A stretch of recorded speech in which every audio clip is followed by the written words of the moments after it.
Today's video is about a brutal tank crash of my friend Christian's beautiful anemone tank and the scramble to save livestock. Be sure to watch the entire video because it's not all bad. There is some redemption.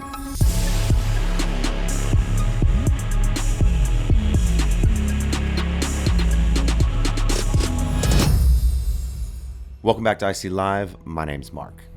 This story today starts with a phone call that went something like this.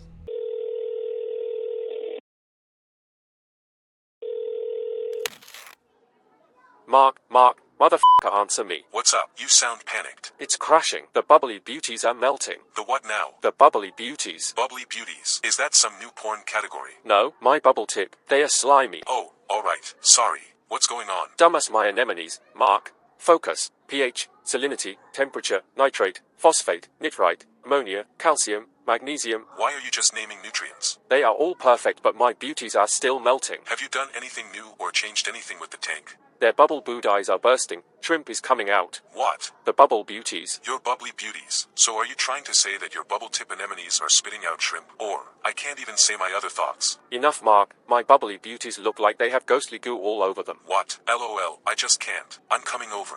We'll save your bubbly beauties. Seriously though, bubbly beauties. What's next? Naming your shrimp the tiny dancers. How did you know? Alright, I'll leave in 5. Just get over here. Hang tight. Yeah, so that's not exactly how the conversation went, but that's how I remember it. My friend Christian's tank was crashing, so I rushed up to his place. I get to Christian's house, and it's bad. His tank has like 40 plus anemones, and they are straight up melting.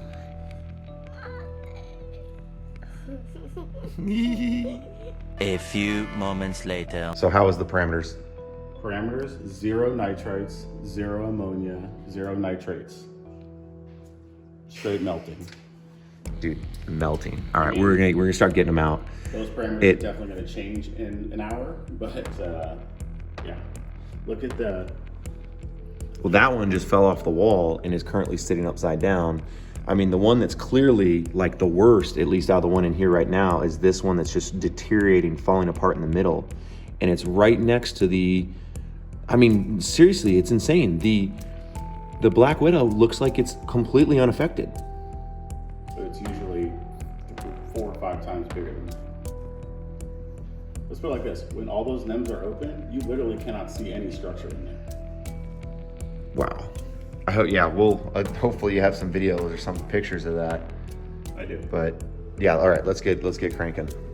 He's already tested the water and did a water change, and nothing obvious is wrong. So after short discussion, we decide to remove as many living creatures as possible, and we are going to go ahead and put them in my 20-gallon innovative marine peninsula because I just set it up and it has nothing in it. This tank is going to act as our emergency hospital tank until we get things figured out and calm down. I know. So we get to work. Separating what looks like it's dying from the things that look kind of okay. What's this? That's a microphone. Are you talking to it? Yeah, I'm talking to it. Flashback.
Stop the music. Something just bit my ankle.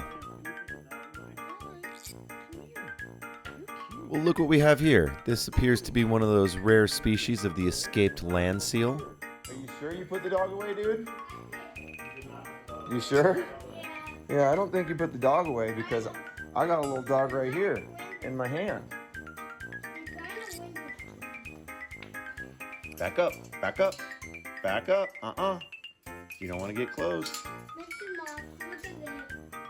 Oh, that's pretty cool, dude.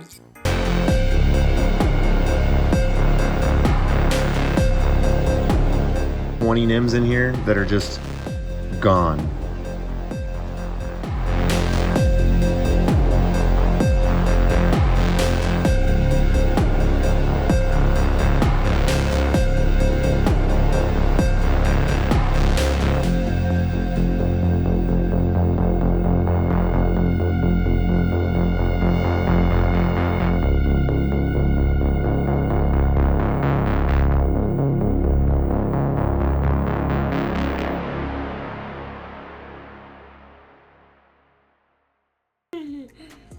After some time, we managed to get everything. You're silly. I can't. After some time, we managed to get everything.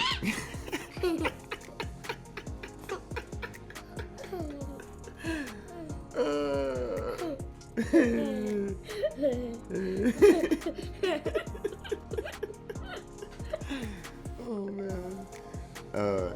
After some time, we managed to get everything that looks like it was living into the 20 now.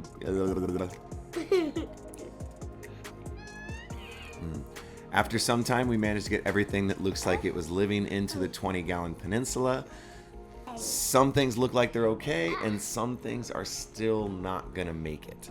But I also have a bucket of about 30 anemones that I don't want to just dump down the toilet because I'm hoping that some of them are going to start to turn around, or I can see some signs of life. So I'm going to go ahead and hold on to this for a few days just to see if anything positive happens and I don't just have to dump them all out. I'm hoping dump them all out. I'm hoping that maybe some of the anemones start to kind of crawl up the sides and show me signs of life.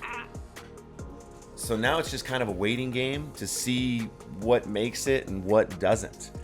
About a day after, it appeared that only one anemone in the hospital tank was dying, so I had to remove it, and the other anemones are going to go ahead and remain in there. So one day after, I go ahead and look into the blue bucket. I did put a heater in there just to make sure that the temperature was okay, and it's starting to look pretty nasty and sludgy.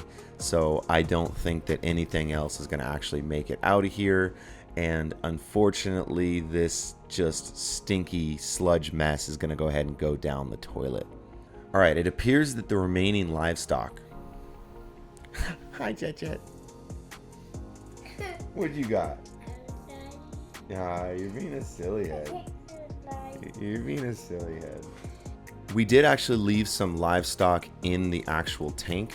There was a bunch of small anemones that we didn't really want to mess with, and they also didn't look like they were dying, so we kind of left those in there to go ahead and see if they're going to pull through. And after a day or so, it looked like they were doing great. With what seems to be everything stable, we decided to start kind of investigating and going through everything. Now, nothing was wrong with the water. And I asked Christian, hey, did you feed anything to these anemones or do anything different? And he had just fed the anemones some raw shrimp that he recently purchased at the seafood counter of the local grocery store. And bam, that had to be it. So this is the shrimp that was likely contaminated. Now I've fed my fish and anemones stuff from the seafood counter before. Now I don't know exactly if this was raw. I don't know exactly if he had asked them about it, but my guess is that there was some sort of preservative on the shrimp, probably sprayed with even like a sulfate or something along those lines. But we don't really know, but 100% it was this shrimp that caused all these anemones to just start melting and liquefying. One of the really weird things is he has roughly 3 species of anemones in here. He has 2 kind of different variation of rainbow bubble tips, And you can kind of tell just because they look a little bit different. One's a little puffier, one gets a little smaller. And the smaller one is the one that ultimately, that one multiplies like crazy. And that's actually the one that started melting. The other rainbow bubble tips did not, and everything got fed. And then something that was not affected at all were his black widows. His black widows were absolutely perfect. Sorry, he had one giant black widow, and that's the one that the clownfish love to spend most of their time in. But that one was perfectly fine. That thing made it through this entire ordeal. It was that one species of bubble tip that just did not like something that was sprayed on that seafood. Needless to say, we are tossing out the rest of this shrimp, and we are never going back to that place again. From this point on, my buddy Christian is going to stick to only feeding shrimp, krill, or whatever that comes directly from the fish store. Back to the hospital tank. Everything seems to be doing okay. It's been about 2 to 3 days now. Christian's tank up at his place is also looking good again. So we're going to go ahead and get everything back into his tank.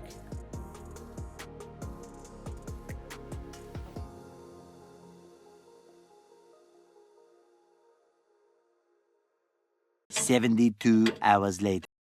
The anemones are happy and puffy again, and this tank looks like it's back on track. You can see the copepods all over the glass. Tons of them as I zoom in on this snail here. This tank, even though these anemones look good, there used to be so many more. This thing, you know, he must have lost 25 to 30 anemones, and this entire tank used to be covered. Zoanthids made it through just fine on the octo rack. His tank is looking good, but this story is not over. My buddy was super bummed about losing so many of his bubble beauties.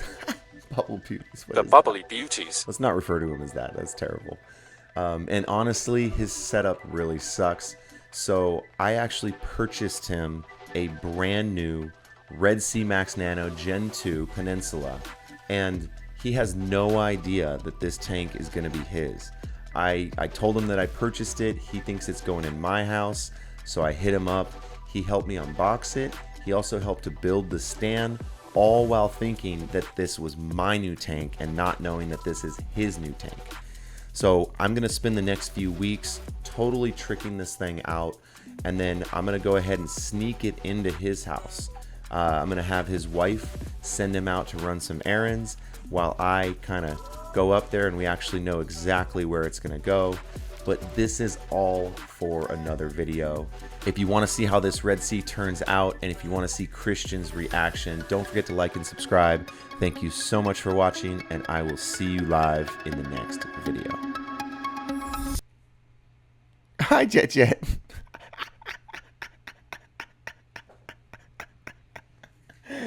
Hi, buddy. Did you hear Daddy? What's this? It's Daddy's hat. That's Daddy's hat. Hi. What you doing? You want to sit with Daddy? Daddy making a video. Are you eating apple? Yes. Are you apple? Okay, ready? Daddy gonna continue. Okay, let's get past that part. Okay. What's this? That's a microphone. Where for? I know. This is a cool microphone, huh? All right, here we go. Ooh, good burp.